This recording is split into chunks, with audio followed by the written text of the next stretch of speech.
UFC 254 goes down this Saturday, and it's headlined by a massive fight between two champions, Khabib Nurmagomedov and Justin Gaethje, to crown the undisputed lightweight champion. While in the co-main event, Robert Whittaker and Jared Cannonier clash to determine the next title challenger for champion Israel Adesanya. And when you order UFC 254 pay-per-view on ESPN+, you get a chance to get 1 full year of ESPN Plus subscription for just $20. That means for 1 full year, you can enjoy hundreds of live fights and tons of original shows, which will be exclusively available on ESPN Plus. So do not wait. Sign up for ESPN Plus by clicking the link in the description and order UFC 254 pay-per-view today.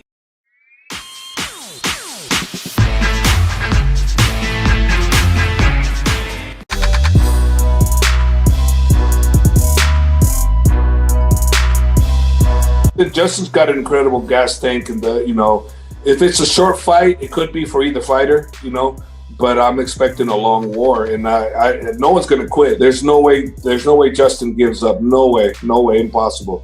And he's gonna have a great game plan. Hopefully we have the right game plan. But that's one thing for sure. This is an exciting fight, and it's definitely one where it could be our biggest challenge yet, for sure.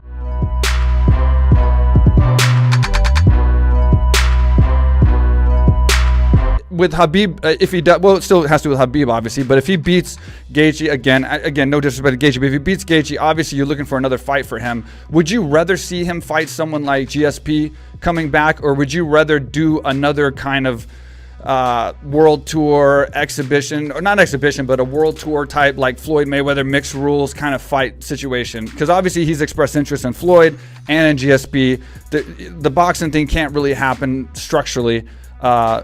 Heads up, boxing. What interests you more, and what would you rather do, considering that GSP, is where he is in his career? I think right now, when you talk about him being the greatest 55-pounder ever, he's beat Poirier, he's beat McGregor, he's beat a bunch of the other guys in that division to get to where he is now. I think you look at like Michael Chandler and Tony Ferguson. Those two fight for a #1 contender spot. He hasn't fought either one of those guys. So right. Still that, that's there. And then I don't know. I don't know. We'll see how Saturday night plays out, and then we'll go from there.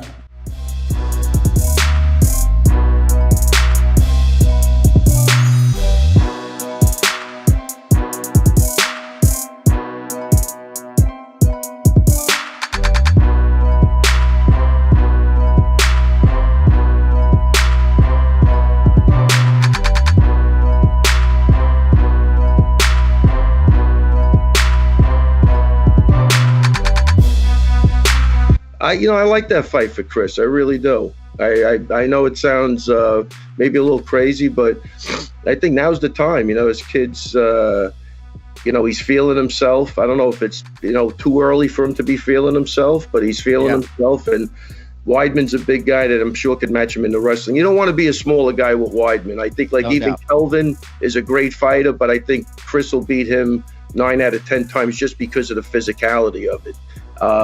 And I kind of feel that might be the same with this guy. As good of a wrestler he is, I still see Chris. He'll go with really top-notch wrestlers. That he's still great, man. He's still right. For a guy even his age, he's still phenomenal. I've seen him go with D1 guys that sometimes we bring in, and he's not easy in that realm. When his head is on straight, that's his world, and good luck with that.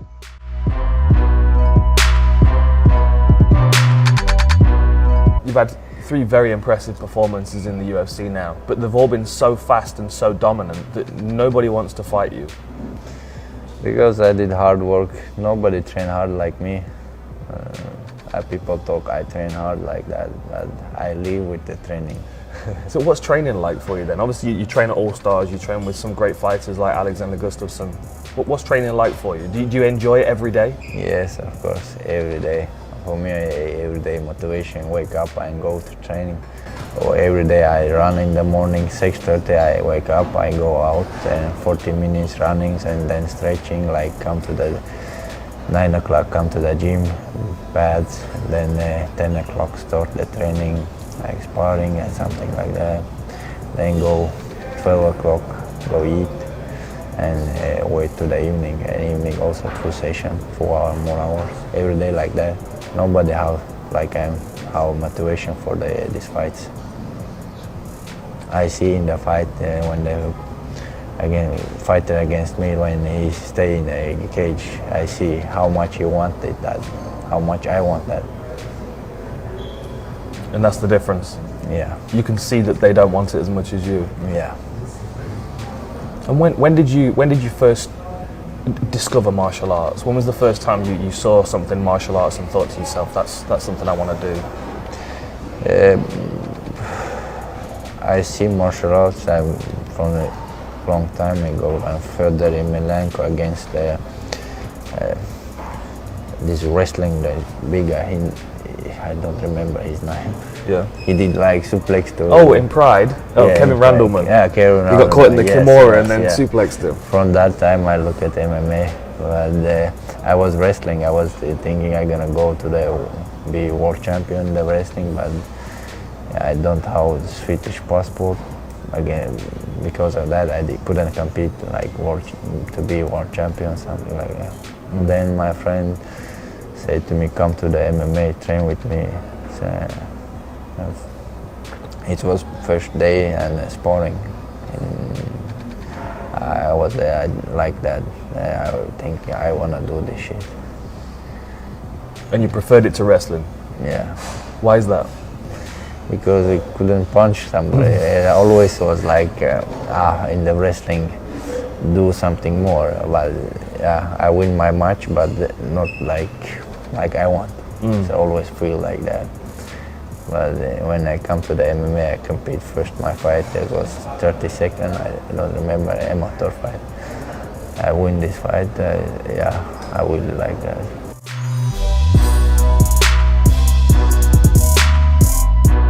Khamzat Chimaev. When is he fighting again? Because Dana, he's looking to fight everybody on Twitter right now. When does he get an actual fight again? So we just got a deal done yesterday for Leon Edwards versus Chimaev. They will fight. It will be a great fight, and he can stop calling everybody out on Twitter now. He's got an opponent. For those, okay, that's good to know. When and where is that going to happen? I don't know yet. I'll figure that out when I get home. And then finally, for those who have not seen Chimaev, what are they missing? What is his upside? How has he separated himself already? Well, let me tell you what. This guy fought on Fight Island, went in there and absolutely destroyed a really good prospect. And then he got on the mic and said, "I want to fight again next week."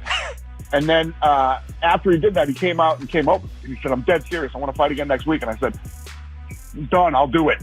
We get him another fight. He destroys another really good prospect easily. So then he says he wants to fight again next week. And I said, wait a minute, let's wait till you get home. So we end up getting him a fight against a very, very tough vet.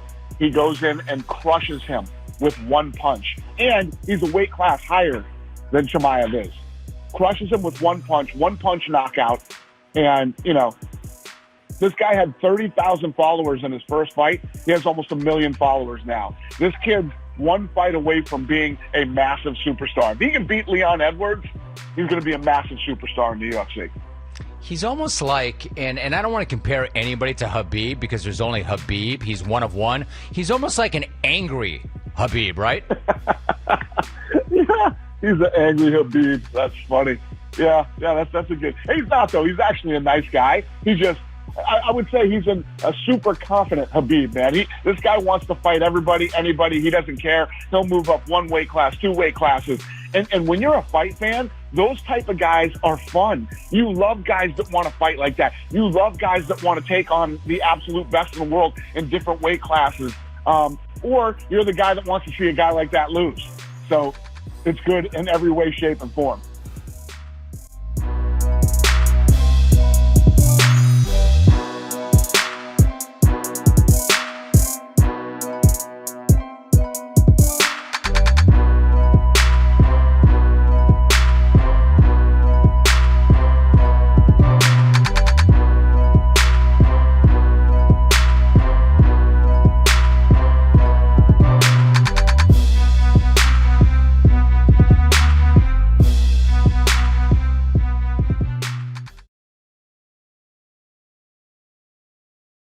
Diego Sanchez does not conform to the box of regularity.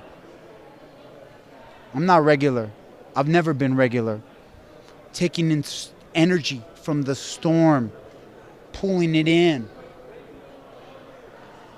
I've tapped into something that is more than the seen, the unseen. I don't think I'm a normal human being. I know I'm not a normal human being. I don't look at people and see the flesh because I know exactly what we are as human beings. So when he gets in there and fights me, he's going to be trying to, fight the flesh. When I get in there, I'm going to destroy the flesh, but my soul is going to come upon him, and he's going to feel that, and he's going to see how big it is. What? Did we just become best friends? Yup. Do you want to go do karate in the garage? Yup.